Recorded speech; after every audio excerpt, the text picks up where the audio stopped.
மதுரை விமான நிலைய விரிவாக்கத்திற்காக நிலம் கையகப்படுத்துவதற்கு எதிர்ப்பு தெரிவித்து சின்ன உடைப்பு கிராம மக்கள் 3வது நாளாக போராட்டம் நடத்தி வருகின்றனர்.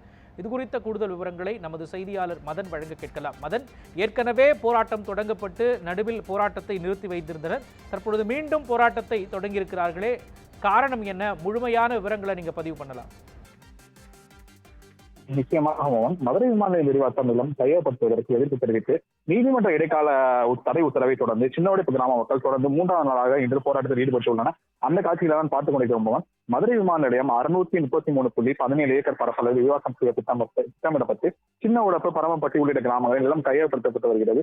இதில் சின்ன உடப்பு கிராமத்தில் மட்டும் 146 நபர்களின் வீடுகள், நிலங்கள் என 189 ஏக்கர் நிலம் கையகப்படுத்தப்பட உள்ள நிலையில் சின்ன உடைப்பு கிராம மக்கள் பலகட்ட போராட்டங்களை தங்கள் வீழ்கூடி அமர்வு செய்யாமல் இங்கிருந்து வெளியேற்றக்கூடாது என்று நேற்று நீதிமன்றத்தில் கிராம மக்கள் சார்பாக வழக்கு தொடர்ந்த நிலையில் சின்ன உடப்பு பகுதியில் மீண்டும் கவன ஈர்ப்பு ஆர்ப்பாட்டத்தில் ஈடுபட்டு வருகின்றனர். இந்த சூழலில் வழக்கு நேற்று உயர்நீதிமன்ற மதுரை கிளை விசாரணைக்கு வந்தது. அதில் வருகிற 19ஆம் தேதி வரை சின்ன உடைப்பு கிராம மக்களின் வீடுகளை அகற்ற எந்தவித நடவடிக்கையும் அரசு மேற்கொள்ளக்கூடாது என இடைக்கால தடை உத்தரவான பிறப்பிக்கப்பட்டிருந்தது.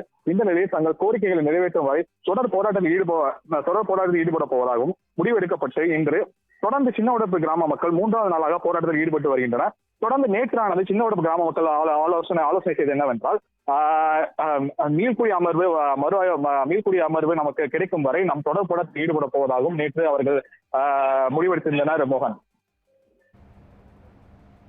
விவரங்களையும் காட்சிகளையும் வழங்கியதற்கு நன்றி மதன்குமார்.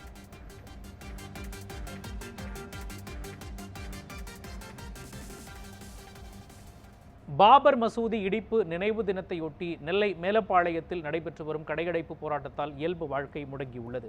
அயோத்தியில் 1992ஆம் ஆண்டு பாபர் மசூதி இடிக்கப்பட்ட டிசம்பர் 6ஆம் தேதியை இஸ்லாமியர்கள் கருப்பு நாளாக அனுசரித்து வருகின்றனர். இந்நிலையில் நெல்லையில் இஸ்லாமியர்கள் அதிகம் வசிக்கும் மேலப்பாளையம் பகுதியில் வணிகர் சங்கங்கள் உள்ளிட்ட பல்வேறு அமைப்புகளின் சார்பில் கடையடைப்பு போராட்டம் நடைபெறுகிறது.